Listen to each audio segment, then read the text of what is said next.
I'm trying not to cry. Just like, I hate suffering. I've suffered myself, and so I hate to see anybody suffer. And so this is my mission. This is what I'm made for. And I'm just one guy. I can't do everything, but I can do a lot. I always try to help people say, how can you turn your worst day into your best day? Please help me welcome to the stage, Robbins! He's the nation's #1 life and business strategist. He's worked with royalty, elite athletes, Oscar winners, scientists, and everyone in between to overcome their limitations and accelerate change. Can you take us back to the environment that shaped you into the man that you are? So I grew up in a tough environment. I had 4 different fathers. My mom, she drank alcohol and took prescription drugs. And we had no money, no food. And then the thing that changed my whole life was a knock on the door on Thanksgiving. There was this tall guy standing there with 2 bags of groceries and an uncooked frozen turkey in a pan. And my dad saw this man. He said, "We don't take charity." And he went and slammed the door on the guy. But it became a very useful and distinction for me about how he and I processed that day differently. Because there's 3 decisions you make every moment of your life. And the real problem is the story you have. For example, that day, my dad's focus was the fact he did not fit his family, and he was worthless. However, I took that as stranger's care. And so the story is the belief you've told yourself over and over, because belief is the invisible force that controls everything in your life. And then there's the third decision, what am I going to do? And so what I decided to do is someday I'm going to do this for others and end suffering where I can. And so I'm going to show you how to get clear what you really want, figure out what's been stopping you, put the plan in place, and teach you the most important thing that's made me successful. And I don't think people fully realize the significance of how many of the most influential people on planet Earth you have worked with and continue to work with. What is the pattern that you noticed in those people? So I found 4 things with them. And the first thing is, listen, my team gave me a script that they asked me to read, but I'm just going to ask you in the nicest way I possibly can. Thank you, first and foremost, for choosing to subscribe to this channel. It's been one of the most incredible, crazy years of my life. I never could have imagined. I had so many dreams in my life, but this was not one of them. And the very fact that these conversations have resonated with you and you've given me so much feedback is something I will always be appreciative of. And I almost carry a weight, a sort of burden of responsibility to pay you back. And the favor I would like to ask from you today is to subscribe to the channel. If you would be so obliged. It's completely free to do that. Roughly about 47% of you that listen to this channel frequently currently don't subscribe to this channel. So if you're one of those people, please come and join us, hit the subscribe button. It's the single free thing you can do to make this channel better. And every subscriber sort of pays into this show and allows us to do things bigger and better and to push ourselves even more. And I will not let you down if you hit the subscribe button. I promise you. And if I do, please do unsubscribe, but I promise I won't. Thank you.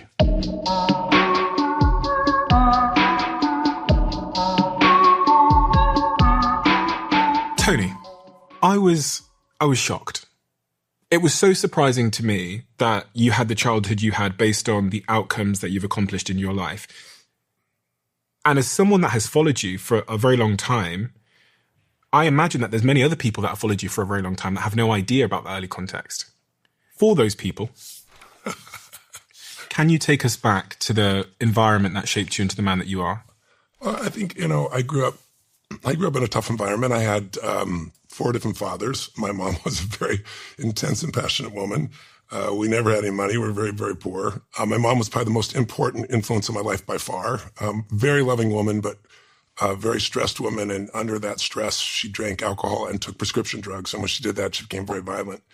So I took the brunt of that and then figured out how to manage her emotions, basically. That's where all my beginning training really happened. And yet at the same time, she was loving. She pushed me. She believed in me. She wanted me to be something. So she influenced my life in so many beautiful ways. And then probably what changed my life the most, though, is my 4th father especially made it clear no one gives a damn about anybody else. We lived in what I thought was an upper class community or city, but we were on the other side of the tracks. It was lower middle class. And we were, literally right by the railroad tracks where the worst of the worst lived, so to speak. And so we're kind of looked down on. And so it really looked like nobody cares.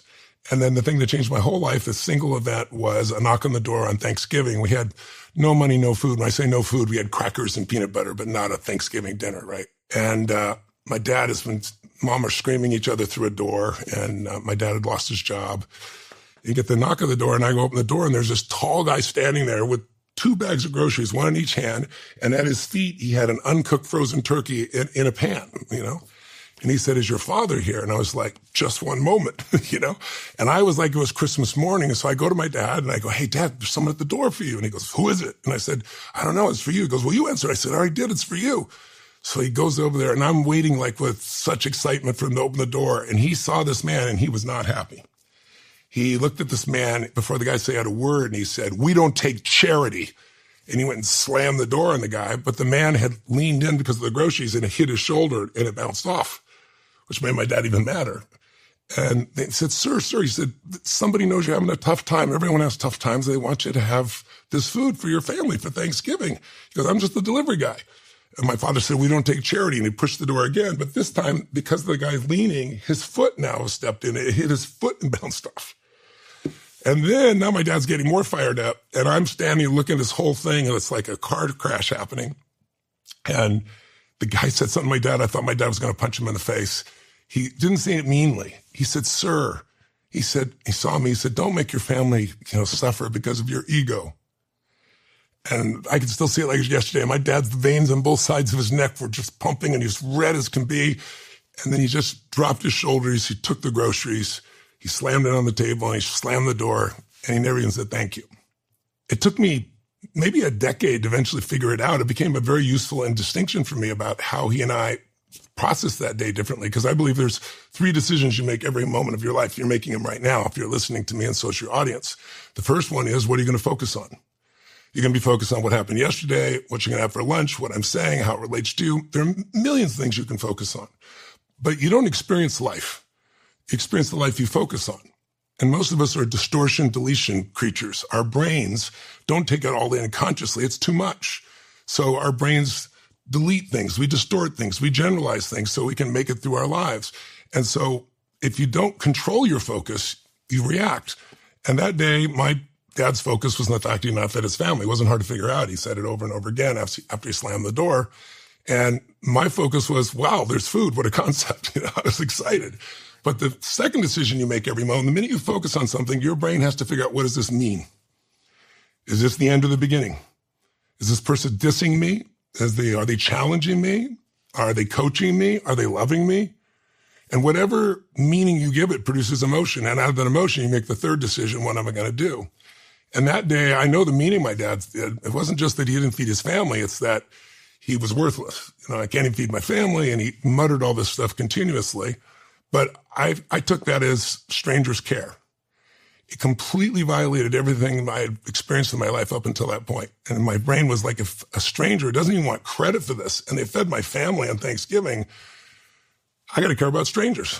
And so what I decided to do is someday I'm going to do this for others. And so when I was 17, I went out and I didn't have a lot of money, but I was doing okay. And I went to a grocery store and I told the manager what happened in my life. And I said, I want to feed 2 families. Help me out. Give me a discount.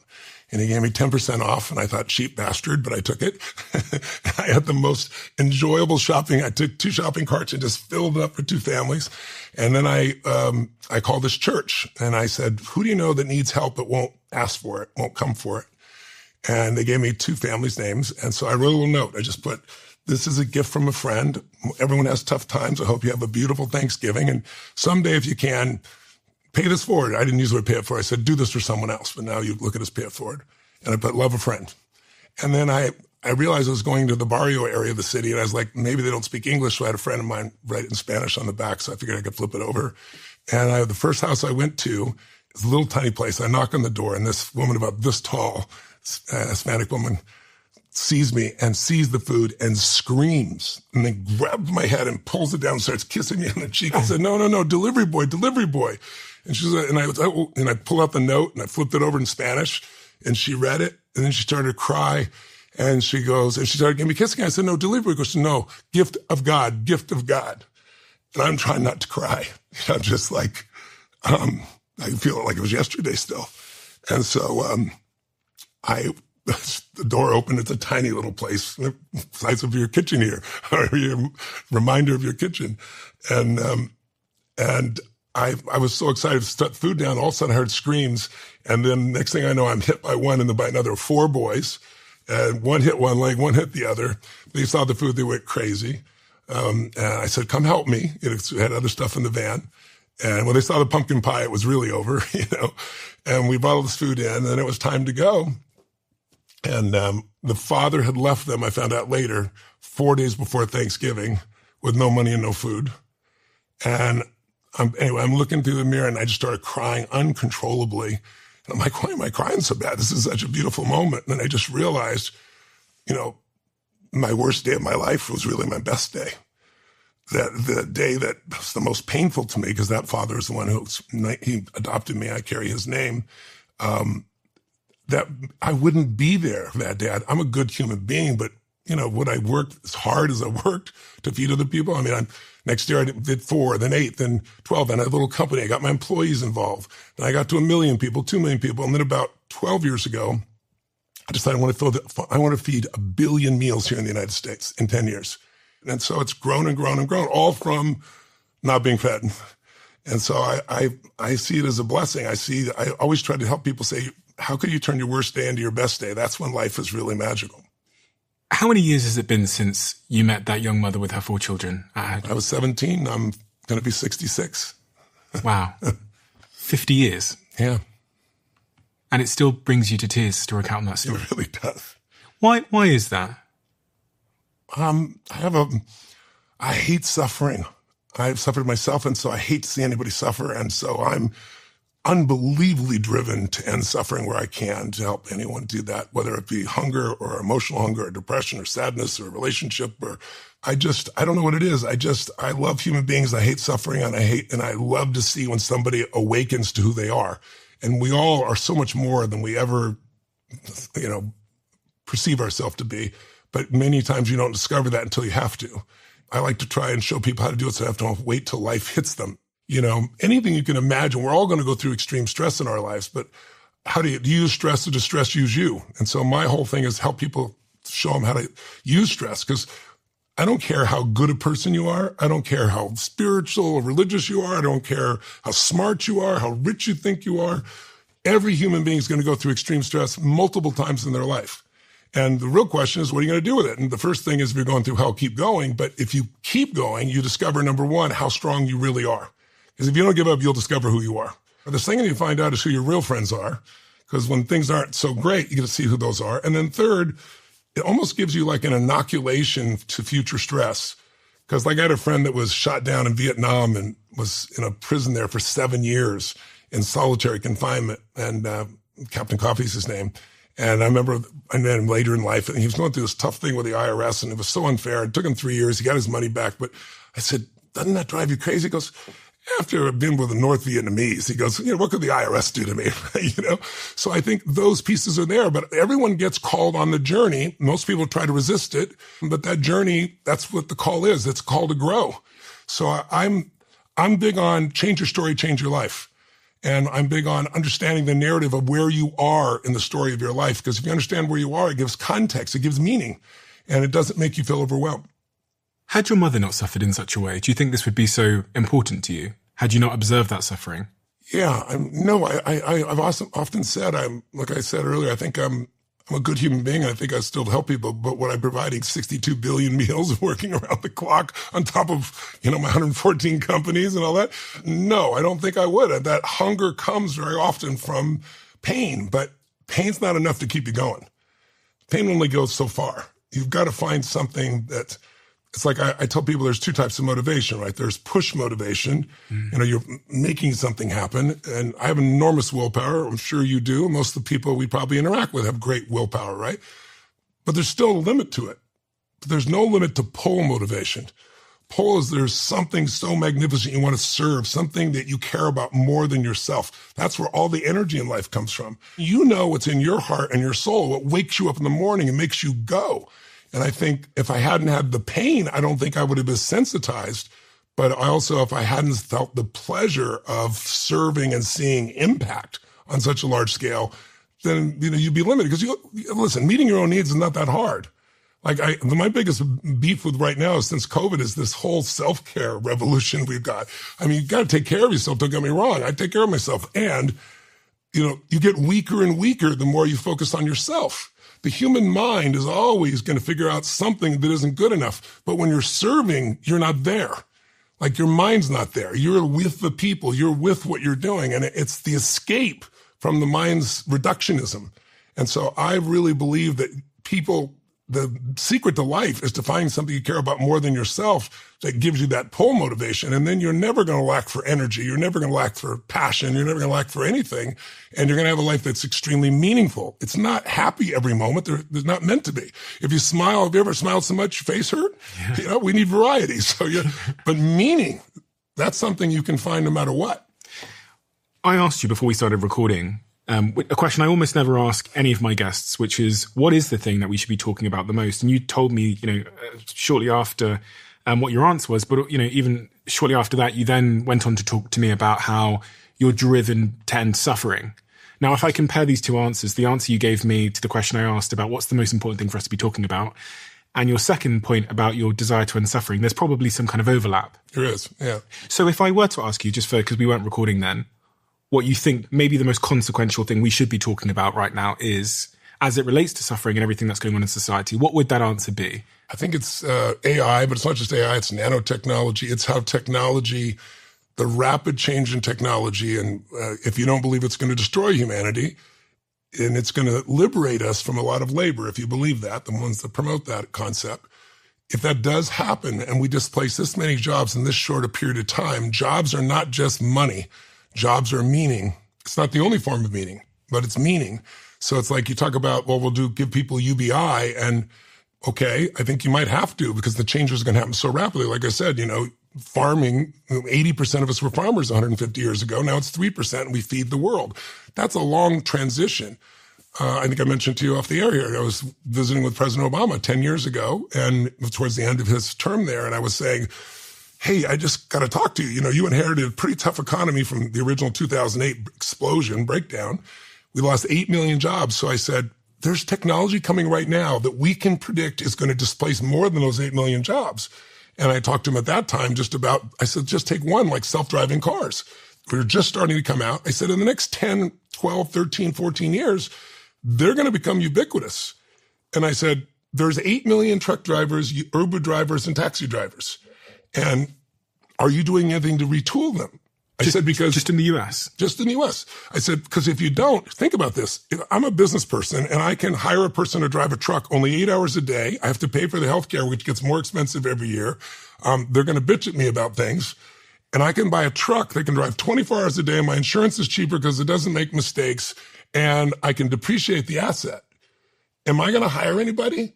I said, so those jobs are going to go away. That's 8 million. That's one sector. We could look at farming. I mean, there's so many industries affected. So I said, we've got to retool those people now, or there's 10 years to gear them up, because these are not people that are going to do it on their own, and they're going to be shocked. The shock to their system, the loss of dignity, of being in control, agency of their own life, of their own job, of their own direction is huge. And if you go back to like the Luddites, you're from the UK, right? You must know your history there. 1800s. Mercantile, they'd come up with these machines, and how did people react? And by the way, this story is the same across history.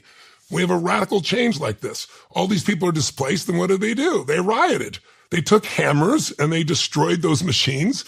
They threatened to kill the owners of those companies, and some were shot and killed. They blew up and firebombed places. And what did the UK, do about this? They passed a law in the first year of this, these Luddites, saying, you destroy a machine, it's capital punishment. They hung people because they couldn't have them destroy the growth of the economy, right? And guess what? 15 years later, the same thing happened again with the thrashers. Thrasher machines that were used for wheat, and they lost all the jobs, and the people and the government overreacted. I'm not trying to be overly dramatic, but if anyone thinks this transition is just going to be smooth by us doing nothing, they're wrong. And the problem is, as I mentioned to you before, I think the leverage is not in favor of us taking care of society. The leverage is the carrot and the stick. The carrot is I can make $1 trillion if I have the right LLM, or, if I get to artificial general intelligence, who knows? And if we don't do it, China's going to do it. That's the stick. And then they're going to run the world. So there's no focus on safety virtually, as you well know. And there's certainly no focus on what's happening with these jobs. Right now, high school students are getting jobs more than college students for the first time in 50 years, right? You see the displacement. You got friends just like I do. Mark Benioff's one of my dear friends. They let go of, what was it? I think it was was it 5,000 customer service agents, and now it's done with AI now? Now he wants to elevate them to other jobs. So we have to look at what this means to our society. We have to anticipate what this means, and we've got to retool not just the jobs, but the psychology, because people talk about a post-work world. You hear people talk about this all the time. Elon, people like that. Labor's not like electricity. You just take it for granted. It's so cheap. It's so easy. Well, if that's true, and he's talking 3 to 5 years. And a lot of people say Elon's early. He usually is in his predictions. But Ray Kurzweil is a good friend of mine. He's the most accurate predictor of technology in history. And he's been saying 2029 for almost 20 years is when you have artificial general intelligence. If you go to Hinton, I think you've interviewed Hinton, haven't you? Right? So he's the longest. He's saying 2030 to 2040. He's giving us a little more room. In the next 3 to 10 years, this is going to happen. How are we prepared for this? And so this is the questions I'm trying to bring up to people that have influence to say, if you're in business, you got to take a look at this. If you're in government, you got to take a look at this. And so I just got, they haven't announced yet, but I just got selected to be on the Federal Advisory Committee for the president and for the Health and Human Services. And I'm on the mental health side. And I'm hoping to use that position to bring more of government's focus into this category as well, because it's got to be addressed. When we recite these, and that's, by the way, the answer to your question is, and that's suffering. That's suffering at the highest level, not just financial suffering. That's emotional suffering. That's loss of identity suffering. If I am a coder, I am a truck driver, and I lose who I am. Now, I just want to say one last thing. We've already been in a post-work world, because one person said to me recently, well, for 4,000 years, we've tied our identity to our work. I said, no, Americans all go, what do you do? Not everybody in the world does that. And for 4,000 years, our connection before the agricultural revolution was really what tribe we're connected to, and our sense of significance was maybe our courage in battle, not our financial component, or maybe it was our creativity, our poetry, our storytelling capacity, or maybe it was our generosity, maybe it was our wisdom. So we can find other things to have meaning besides a job, but if you don't take a culture that's been conditioned for 200 years to think a certain way, we're going to have a lot of pain, and I would like to see us have less of that if we could. And I'm only one person, but I'll do my best to help people make that transition. It's funny because when we think about those historical examples of transition, I, for many reasons, think this is even more extreme. I agree. Because you have intelligence and you've basically disrupted both the muscles and the mind. But, the reason it's going to explode even faster is because we're moving from LLMs to now actually studying visually what's happening in the real world. Mm-hmm. And when robots do that, then the game changes. There's tempo of learning. And just think about this. You and I are having a conversation. I picked up one of your books here and I'm reading through your books. So I want to get a feel for who you are and everything else before I came here. I've seen some of your videos, I really enjoyed it. But I had to go get that. I had to take a couple hours to dig through that. You and I have a conversation. If either one of us learns something, we're a machine. Every machine knows it instantly. You push one button and they have all of that knowledge. There's none of this word transfer. It's now. So people don't realize what this really means. And when you're learning from the real world, not just LLMs, right now, you and I, our brains are predictive devices. They're predicting what is going to happen next to the best of their ability. And we're trying to close that gap as much as we can, or we get jolted. Well, think how predictively that's going to do to people's heads when all of a sudden their labor is not needed. And it's no longer blue-collar labor, which is what people thought it would be. It's white-collar labor. I mean, like my financial, I own 95 different private equity firms. I own the firms, not the actual funds, right? So I get the 2 and 20 of them. And I got pieces of all of them. So they're the biggest in the world. And so I get to take a look at some of the things that are happening so fast. And I look at all those jobs and I see people in those industries, and quantum took over maybe 5 years ago. I've seen the shrink in these offices from staffs, the guys who were making $5 million, $10 million a year that are now unemployed, right? It's not just the blue collar worker, it's everyone. So you're right. This has never happened before in history. And what's being done about it? More money's been poured into it to accelerate it. The carrot and stick, the trillionaire in China, those two pieces are driving it all. And a few people are trying to hammer, like Hinton and a few other people. We got to work on safety here so it doesn't eliminate the human race. And I'm not a reactionary person, but of 25-30% of the people that work in AI say that they think it could potentially do that. I mean, like you could use electricity to kill people or light up a city. So all technology has that challenge, but this is a different technology. This is a technology that keeps learning, can replicate itself. Right now, they don't even know how some of this actually works. They don't know how the AI is actually working. It's teaching itself. These AIs now have their own language. I'm sure you know. They're talking no longer in English to each other. And, I'm sure you've seen the studies, right, where they give them information in the email, and then they say they're going to shut off the AI, and it blackmails them by giving them fake information about somebody having an affair, and it blackmails them. I mean, it lies. So we're living in a crazy world where the opportunity is greater than any time in history for us to be creators. We were created and we're meant to create. And we've got tools to create like never before. But we're going to have to make sure that as we're doing that, we've got some parameters around safety and some parameters about what does it do to society. And I don't have the perfect answers for it, but I do know one thing. Retooling is the answer. And I don't believe most people will be replaced by an AI. They'll be replaced by somebody who knows how to use AI. Yeah, one of the things you said there really blew my mind when I watched a video from Boston Dynamics this week where the guy explained how these robots are going to learn. And he goes, there's two ways. One way is we're going to get our factory workers to wear a suit. And every time the factory worker does something, all the robots are going to learn that thing. And the other thing is, he said, is if one of our robots learns something, whether it's how to pick up a book or how to make an omelette, every robot learns it instantaneously. And my mind was like, wow, I personally don't know where this leaves us. So that's kind of... Well, neither do I, but there's certain things it's leading us towards. It's going to lead us to a great deal of violence because there are going to be people like have always happened when technology displaces them. Only this is going to be a global event across multiple areas. It's not just drivers of Ubers and truck drivers. If we don't get our act together and have a plan, there's going to be violence for some period of time. There's that grief period of loss and that people go through when something jars them that much. And some people don't return from that grief. And some people are going to take this technology and they're going to go off. It's already happening now, even without AI.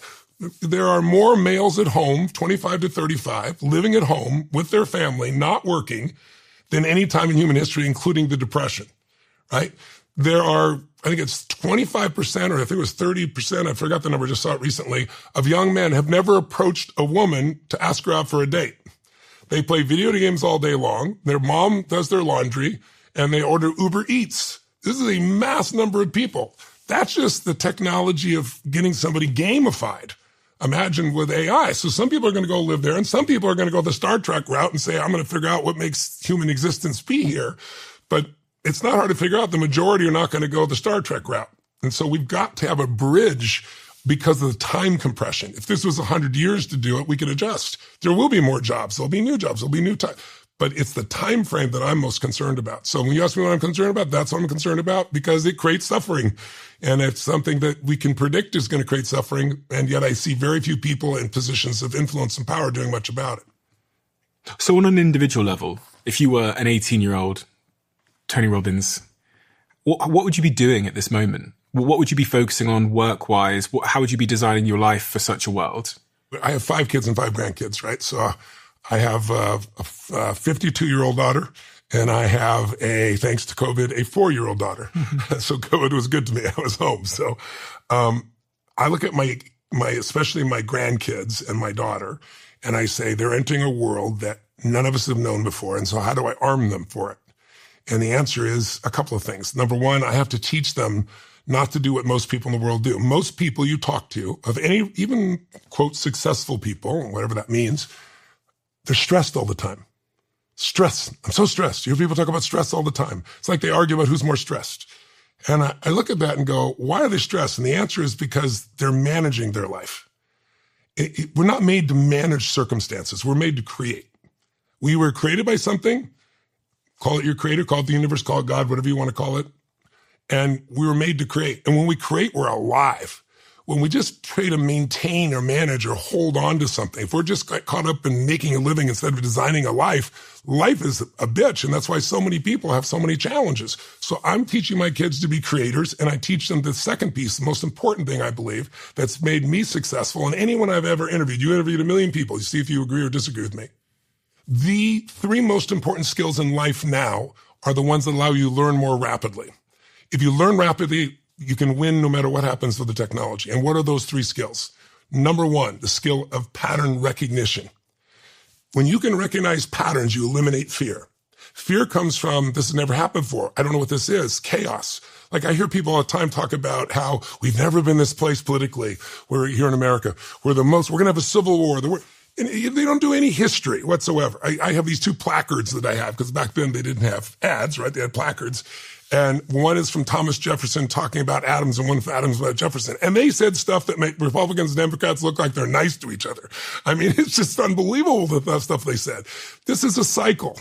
And so when you recognize a pattern, it gives you power, potential power at least. The first power is you're not afraid anymore. You go, no, this is not something that's never happened. This is not something that's going to, I can see this. I can see how this has been dealt with. What took us from living in fear, from being hunter-gatherers or trying to survive every day, didn't know if we're going to survive every day, to being able to stay in one place? What pattern recognition? I was going to say the seasons, but you got it. Really? That's it. The seasons. I figured you got it. The seasons, because before that, you could do the right thing at the wrong time and you get pain. And 3 of the 4 seasons are the wrong time. So once we figured out, oh my God, if I plant in the spring and I take care through the hot summer, I get this big reaping. And if I hang on to some of it to make it through the winter, I can live here. I don't have to worry. All my fear disappears. So the minute we understood seasons, it changed humanity. And by the way, there's the seasons to your life. You could say 0 to 21 is springtime. Springtime, how hard is it for something to grow in springtime? If you start a business in an economic spring where everybody's optimistic, you think you're a genius, you're just in the right season, right? Mm-hmm. So 0 to 21, you're taken care of. And that season, you grow like crazy. Somewhere around, roughly, and everyone's different, 21, 22 years old, you go to the next stage, 22 to 42, and that's your summertime. That's the testing period of your life. What happens? You are 21, you've heard all this stuff, and now you go, you know what? I don't know if I believe this bullshit. I want to see what I believe. I'm going to test. All history, all studies of psychology show this is the most difficult time in most people's lives, right? 22 to 42. So if you're in that range and you're listening, I love you. Hang in there. This is your ground. If you keep growing, this is a great time, all right? Somewhere in that range, you make a transition. Somewhere around 30, 35, you're 33, you just got engaged. Congratulations, right? You start to move towards a family. You start to have those experiences.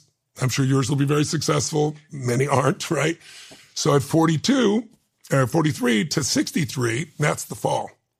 If you planted in the spring, right, and you worked your tail off during that hot summer, now you can do more with your pinky than working around the clock. You know more people, you have relationships, you recognize the patterns, you know what's going on. Nothing's really a shock or surprise to you. You're more strategic, you're more efficient, you're more elegant, you have more choices. You've learned a lot of lessons. If you didn't plant in the spring and work hard in the summer, you're going to weep in the fall, not reap in the fall, right? But so now this is your power period. This is when most people earn the most money in their life if they're going to grow because they've accumulated knowledge, skills, relationships, and so forth.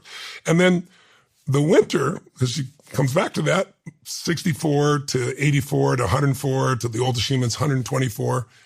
That period is a transition period to where you become a real leader because you're no longer, that 22 to 42, you're trying to prove yourself to yourself or maybe other people or both. But there's a point when you get into your power group, you know who you are. By the time you get into this last season, this, 64 to 84, 104, 124, you know who the F you are. I mean, and you want people to like what you do, but if they don't, it's like, you know who you are. You don't give a shit. I've just entered that season myself. I'm about to be 66 in a few weeks. And, it's the most fulfilling season of all. It's mind-boggling. I wouldn't believe that when I was your age. That's why I'm sharing it. If you're healthy, if you're fit, if you're strong. If you don't do that, then it can be a bitch that time. But if you're healthy and strong, you have 40-year relationships, 35-year business relationships. You have friends that adore you and love them, and it's unbreakable. It's unshakable. You have an intimate relationship or a family or husband and wife relationship you've built to that point that is beyond anything you'd have dreamed of or hoped for. You wake up every day and you know that life is a gift and you want to give back even more. Like you're more driven than you were when you were in the 22 to 42 stage. Those are the seasons. There's one more. There's seasons of history. And your season of history shapes how you shape your life. So you can look at 1,000 years of Roman history. I'm very much into history, and 500 years of Anglo-American history. And you start to see patterns. In fact, I'd recommend for everyone, there's a book called Generations. Have you read it? No. When I was working with President Clinton, in those days, I worked with President Clinton. I went across the other side and worked with the Speaker of the House, Gingrich. On the same day, On Clinton's, on his desk, on the Resolute desk, was this book, Generations. And I asked him about it. And he told me about how it's amazing. It shows how history is somewhat predictable and why the cycles are generated by different generations, how we react to the way we grew up. And then I go over to Gingrich's office, and he's a historian. He's got it on his desk. Really? It's a pretty thick book, good-sized book.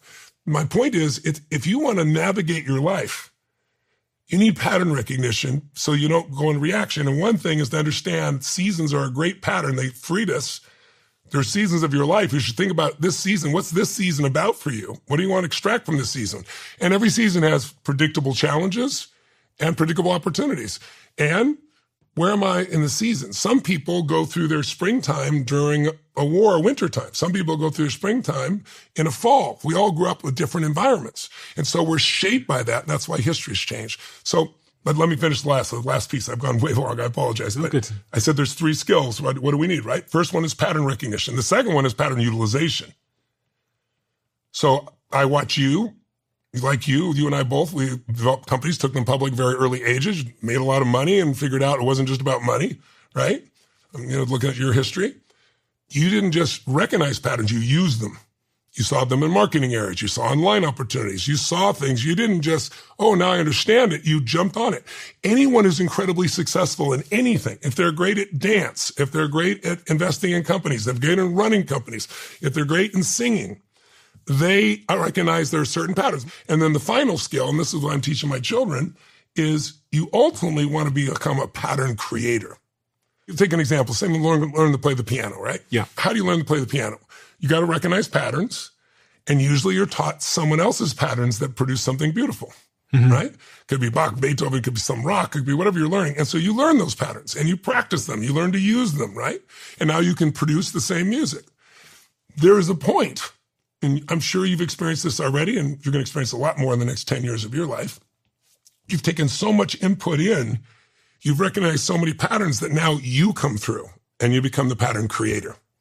And that's when you start to become the GOAT of your industry, the best of all time. If you look at, Tom Brady's a friend of mine, like he made pattern distinctions no one else made on how to keep his body strong, one of the most important ones, so you have the duration, but also how to read the defense, know what's happening. Those tools, he started to create his own patterns about how to deal with that, right? And so once you create your own patterns, you bring something to the table that's never been there before. And you bring something that's never been there before, your value goes through the roof. When I met Jim Rohn, my original personal development teacher, he changed my life radically. I went when I was 17 years old. Oh yeah, that's a great picture. That's great. I love that man. Beautiful man. I went, what I did was I was working as a janitor. I'm in high school, sophomore year. And I had, my mom came home one day and said, we've got a friend that needs somebody to help move stuff. And I was always trying to earn some extra money. And it was the weekends. I wasn't doing the janitorial work on the weekends. So I said, okay, I'll do it, volunteer. And my dad said, yeah, you got to find out what he did. He used to be such a loser. Now he's so successful, right? And so when I went to go see this guy, I'm a hard worker, so I worked really hard. And so he took me to lunch, and he starts asking me questions. I said, I want to ask you questions. And I said, my father said you used to be such a loser, and now you're so successful. How'd you change your life? I'm just a kid. I wasn't trying to be funny or mean, right? The guy you said, your dad said what? And he goes, well, it's true. And he said, well, what changed my life was I went to a seminar. He goes, yeah, it was, 3.5 hours. His name is Jim Rohn. He told me the whole thing. And he's here in Orange County. He's coming up to an event pretty quick. I said, could you get me in? And he goes, yeah. I said, well, how much is it? He said, $35. It'd be like $250 in today's money, right? And I said, $35? I'm making $40 a week as a janitor. Right? I said, I can't do that. He goes, well, then just learn on your own experience and waste a few decades. I said, you really think it's that valuable? He goes, no, you have to decide if it's that valuable. And so I remember I wrestled with this like it was the biggest decision of my life, a week's pay. And I went in and I heard this man speak. He said some simple things like, for things to change, you got to change. For things to get better, you got to get better, right? It was interesting things. But at the end, I was so excited. I went up to him and I said, I want to come work for you. I want to learn this. I want to be a part of this. And he turned to me and said, look, kid, he goes, if you want to come work for me, you got to go through all my programs.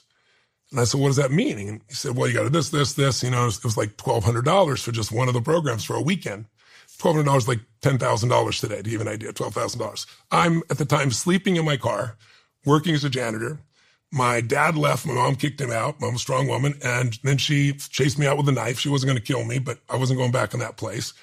And so I'm like, I can't do this. And then somebody said, decide. He goes, some people have to survive. Some people succeed. Decide which one you are. And if you're ready by next Saturday, a week from Saturday, he goes, I'm starting a training and you can join it. But if you don't have the money for it, you won't be able to do it. And I remember leaving thinking, this guy just wants my money. He's such a jerk. And I was so angry. But then in my head, I was like, he's right. I've always gotten what I had to have. I haven't had to have much. And so I started going to banks. I walked in this place, 5 banks turned down, and I saw this woman who looked persuadable and sweet. And her name was Mrs. Williams. This woman looks at me and she goes, the bank's not going to loan you this money. And she's like my 5th bank. And I said, you don't understand. And I got all passionate. She goes, with this kind of focus and energy, I think you can do something. I like it to be something good. And she goes, I want to talk to the bank, but if the bank won't lend you the money, I will. If you look me in the eye and you swear to me I'm never going to have to come find you and you will take care of this. And I jumped across, hugged her and kissed her. She wasn't quite ready for that. I went to the Jim Rohn seminar. I went to work for him. And the first question when I finally got a private moment with him that I asked was, I had 4 fathers. They were all good men. They all worked hard. How come we never had any money and sometimes no food? I said, I look over at the school teacher who makes $35,000 a year, I think in those days. And then I see this hedge fund guy who made $1 billion in a year. I said, that is so unjust. And he gave me a lesson that changed my whole life. He said, Tony, he said, you're right. We're all equal as souls, but we're not equal in the marketplace. And so what does that mean? He said, well, let me ask you a question. Is it possible for someone to make twice as much money in the same amount of time? Yeah, 4 times, 10 times, 100 times? Yeah, people do it. How? He goes, you have to become more valuable. He goes, if you go to work at McDonald's, you get this tiny little income. It's not made to be an ideal job. It's a first-time job. Anyone can learn to do it in 2 hours. And I've been obsessed about it ever since. And that changed everything in my life. My whole life became, how do I add more value? And so today I have 121 companies and we're doing $12 billion in business across almost every industry you can imagine that I'm a part of. And I couldn't run one company in the start and make it successful at $300,000 a year, for the revenue. All that became in every industry. And I've a lot of them, I'm the number one in the industry.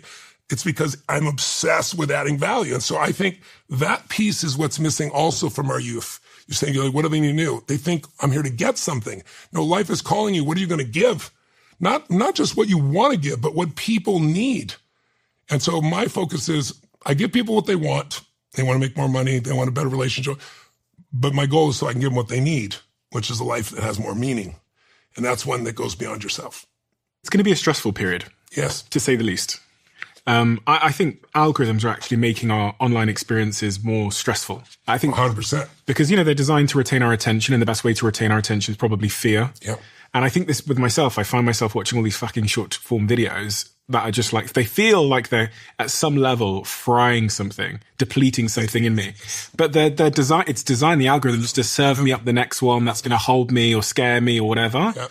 So in such a world where the algorithms are probably going to, in the online world, especially for younger kids, is going to really, it's going to be better at taking hold of us. What are the tools that I need to deal with this stress and this angst? The first step to me would be take 15 minutes out of your day and go for micro learning. Like decide you're going to learn what matters, right? About yourself, about AI. We tell people you already have habits, right? Most people are scrolling a good portion of the day. Give me 15 of those minutes and let's do micro learning on something, a new language to stimulate your brain, philosophy, history, AI, something pragmatic, something that's valuable. It's just getting people to have some habits that, the 1% growth metaphor, right? 27 times at the end of the year. It's pretty simple. All we have to do is create a new direction. If you try to do it one giant step, it's overwhelming for people. The secret to life is chunking. Think of it this way. Some people never work out, but they eat easily. So I'll say to them, why don't you work out? And they'll give me all the reasons. And I'll say, but I'd have to join a gym. And I say, okay, well, tell me what's entailed. And they'll go, I got to look up where the gyms are. And then I got I got to drive to each of the gyms, and then I got to park the car each place and find it, and then I got to get out, and then, hopefully get a pass, and then they take you on the tour, and then they want to sit you down and sell stuff to you, and they got it back in the car, and you got to drive things. And then when you go do it, let's say you sign up, then you go, and you got to check in and take off all your clothes, and then they drop and get wrinkled, and then you go work out, and it's sweaty, you got to wipe other people's sweat off, and then afterwards you got to go do a shower, and your hair is messed up, and your makeup, and you got to start all over and everything else, and then you got to get the thing, and you got to back out. It's like, it's too much work. What does it take to eat? Oh, you just go. They chunk eating is one thing. They chunk working out is 29,000 things, right? So if you chunk too big, try to do everything in one bite, it's overwhelming. And if you chunk it too small, it's overwhelming. So there's a different size for different things. And if we want to learn and grow, which is what the secret is to your future, is to become a learning machine about what matters. Like, most people major in minor things. They know more about some actresses or actors' love life than they do, or their skin regimen, than they do about their own values and needs and what makes them tick as a human being. Today, you can learn from the brightest, smartest people on earth. They're available. They're available by online. They're available by contracting or coaching. They're everywhere. There isn't a limit anymore. There's zero limit, except you're deciding to be a creator and not a maintainer. So you're deciding, I'm not just going to manage my life. I'm going to design and create something, because the tools are available everywhere. And so I'm just one of those. I have a couple of questions based on what you've just said. The first one, starting at the top, was around, you talked about this idea of pattern recognition, utilization and creation. Yes. The question I had from that section was, is there a way to get better at pattern recognition? Yeah. Well, first, by understanding it's the most important key. Okay. So it's like, if I'm fearful, what's the pattern I'm missing here? What's something that could give me some history to understand that this isn't random? Like, people say, I overeat, I overdrink, I get really angry, whatever. You don't overeat every moment. You don't smoke every moment. What are the triggers that you use? And do you recommend people write? How do they raise their self-awareness enough to start spotting these patterns? I believe in diaries, or you call it diary, I call it journals. I believe in journals is to be able to do that, to guide yourself. But yes, but it's more than that. You have to not only make the distinction, but you also have to have a different state to it. For example, let's say I say to you, I know, I need to lose weight. I'm going to do it. I'm going to go on a diet. I'm going to work out. Am I going to do it? No. You're because fighting it. I'm not in the state to do it. Now, most people are trying to figure out what to do. And there's nothing wrong with that, but it's the wrong sequence. Because when you think about what to do, if you've never done it before, you feel uncertain, you don't follow through. If you have done it before, but you don't feel strong enough, you're not going to follow through. So I tell people, if you want to break through, it's three things: strategy, story, state. Most people, if they want to have a breakthrough, they want to change their body, want to change their life, they look for how to do it. And that's natural, but it's the absolute wrong order. And if you do things in the wrong order, it's like having the numbers to a phone for someone and you dial in the wrong order, you don't reach somebody. Or the vault, right? You got the right numbers, wrong order, the vault doesn't open. Why are so many people overweight in this country? Like 60% of the population is overweight. How is that possible? Is it because what it takes to be fit and strong is so incredibly complex? No. Only the 1% knows? No. It's super expensive? No. You have to work not to know what to do. So the how is not the problem. So I say strategy, story, state. That's how you have a breakthrough. Yes, I'm a strategist. The right strategy can save you 10 years. I love that. It's fun. But if I start with a strategy, you'll listen and go, yeah, that's cool, and you won't do it. The real problem is the story you have. The story you have is, I've tried everything. The story you have, nothing works. The story has, all the good ones are gone, and I'm gay and they're not, or they're gay and I'm not. The story is the belief you've told yourself over and over, because belief is the invisible force that controls everything in your life. And when you have a belief that you've honed because you're fearful and you've never done this before, then I can show you exactly how to do it. And you'll say, it doesn't work. I've tried that. Yeah. How many times? How hard? How many minutes? Right? But what's behind the story is your state, your mental, emotional state. If I said to you, I am going to lose 12 pounds in the next 6 weeks, there is non-negotiable. Here's what I'm going to do, this and this and this and this. Do you think I'm going to do it? Yes. You bet your ass I'm going to do it, right? You can feel the state. Yeah. So people are usually trying to figure out how to do something, and they got a story about it, when what they need first is the state. When you go in the right state, how many of this happen where you get in a flow and something comes through, you're hitting a tennis ball, or you're doing, or you're speaking, and at the end of it, you're like, that was pretty awesome. I did that. How'd I do it? I don't know. That shit just flowed. That was pretty awesome, right? You're in a peak state. I put people in a peak state while they're doing the things we're talking about. So what do you do right before you come out on stage? And what can anyone listening at home do before the big meeting, the big moment in their life, or really like on a daily basis to configure our state? The first thing I do in my little daily routine is I use the jacuzzi for a moment to open my body up and everything else, and then I go on the cold plunge. And I've been doing that for 18 years now. Everybody talks about it. But I go into that cold plunge, and the secret, though, is I don't negotiate with myself. I go in the cold plunge for both the health purposes, because it floods your body, right, completely. But the real value is the mental discipline of, I don't go, okay, I'm ready. And I don't get in when we just lie in here. I dunk under, I jump in, not when it goes above my head. I go under the water, I dive into it, right? And I don't stand there. I don't stand there and go, oh, I feel cold right now, or wait a minute, or like, I've trained my brain. When I say go, we go. And I've done that for decades. And so I'm not in the place when I say go somewhere else, my brain obeys. I don't have these stories in my head back and forth trying to have a conversation with myself, trying to convince myself to do something I've decided, right? So decision point is everything. So I've trained myself to do it, but also it produces a massive change. It is not comfortable. I don't think there's been a morning in my life that I've looked forward to doing it, but it changes you. So that's one thing. The thing I do before I go on stage, I have a routine of how I shift my body. I have a prayer that I do, which is use me, Lord. And I picture being to serve as many human beings as possible. I see them not only where they are now, I see where they're going to be by the end of what I'm done. And then I make this radical shift in my body. I make these moves, an explosive breath, and then I storm out there. And then I've taken myself, imagine on a 0 to 10 to a 20 of intensity. So now I can drop down to a 9, feels like I'm very relaxed. But I've got a lot more gears in me than you know. And that's how I can project to the guy at the top of the stadium and hold him for 12 hours, who wouldn't sit for a 3-hour movie someone spent $300 million on. And do you think a lot about your diet and nutrition? I'm totally committed to that. And I also train like a crazy person, and I do hyperbaric oxygen. You name it. I'm a biohacker. And I'm committed to that. I have a whole company that does it for people as well. So I've always done that because I've had to perform. And I'm 66 going to produce results that, were designed by a 25-year-old, right? But I'm stronger today than I was then. I got more aerobic capacity. I've got more muscle capacity. So, there's a limit, but I haven't found it yet.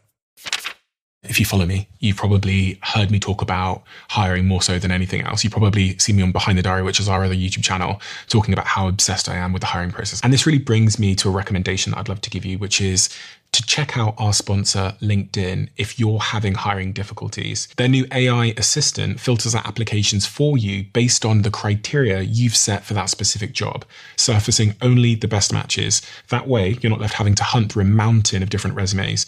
It'll recommend 25 candidates daily who fit what you're looking for that you can then invite to apply for the role.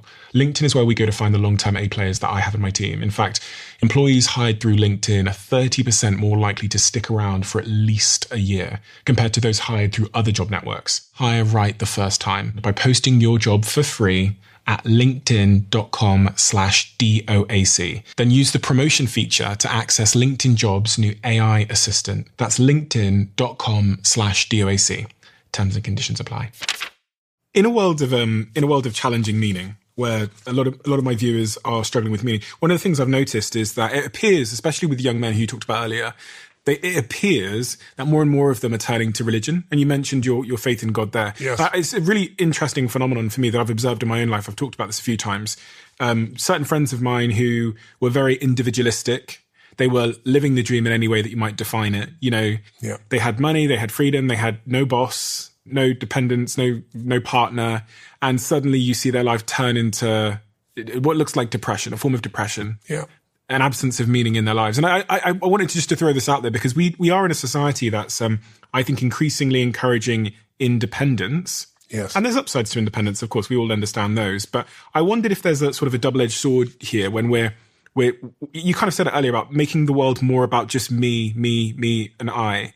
And in a world of abundance, I imagine many more people are going to choose to make it about I, because they can. I could put a headset on, but theoretically, never leave my house. Someone could literally a robot puts the food in my mouth. I could have some sex robot that just gets me off.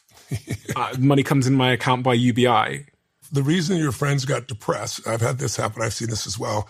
I've had, most of my friends are older than I am. Usually for some reason I gravitated to men that were 18, 20 years my senior, who were brilliant, and learning from them and seeing where they were going in their life and so forth. But I watched some of them like sell their company and make $1 billion too. And then they were happy for like a month maybe, and they'd call me, let's go do this, go do that. And try to go over some, but I got a lot of companies, got a lot of kids, I got a lot of things, right? And it's like, and eventually they all want to get back in the game because we have 6 human needs: certainty, uncertainty. Because think about this. If you were certain every moment of your life, you know what someone's going to say, and I'm sure you've had this somewhat, you know what they're going to say before they're going to say it. But if you knew what someone's going to say before they're going to say, you know what's going to happen before what's going to happen every moment of every day. In the beginning, it'd be cool. But after a while, what would you feel? Bored. Out of your mind bored. So God, in her infinite wisdom, gave us uncertainty. We need variety. We need surprise. So I ask people, you're going to stadium 15,000 people, and I say, how many of you love surprises? And everybody raises their hand, yay. And I go, bullshit. You love the surprises you want. Right? The surprises you don't want, you call problems, but we need those too, right? Third need is significance. They need to feel unique. You need to feel special. They need to feel important. Who do you think has that need? But all of us. Everyone. Yeah. Now, some people, like Donald Trump, is pretty obvious, right? And some people, though, it's like, I don't want significance. I don't want to be unique. I don't want to be special. That's only because they feel if they get special, they'll get attacked. Right? Some people do it by earrings. Some people by tattoos in certain areas. Some by knowing box scores about a sport more than anybody else. Some people by their art. Some people by the way they dress. Some people by their money. Some people being more generous. Everyone finds a way. Okay? However, some people do it through violence. Okay? So let me give you another seed. Why has violence always been with us? If I feel I'm insignificant, and this is, by the way, even more powerful in most men's cases because of the nature of testosterone, right? Testosterone is about significance. It's about being dominant, right? So if I'm in a community and I'm driving by or I'm walking by this community and it's a tough community, a tough environment, somebody comes up, puts a gun to my head. I've never met him in my life. Why? Well, first of all, how certain do you think that person is you're going to respond when they put a gun to your head? Before, you may not have paid attention to them, but you're going to pay attention now. How significant are they in your life on a 0 to 10 scale with that gun to your head? They're the most significant thing on earth. And by the way, every time it's a little different, they give variety.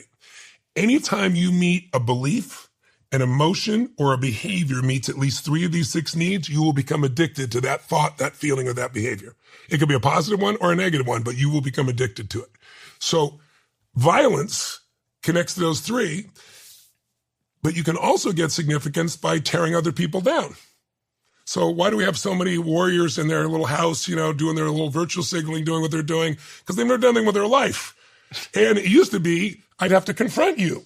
Now I don't confront you. I don't even know who I am. I can say all this terrible shit, and I'm sitting in my little place and make myself feel significant because I make you smaller, I'm bigger. It's why social media is so terrible. There's great things in social media. That's what's so terrible about it. It's like, people now can meet their need for significance without much effort. No consequence. You come and say this directly to me, you're going to pay a price of some sort, right? That's no longer there.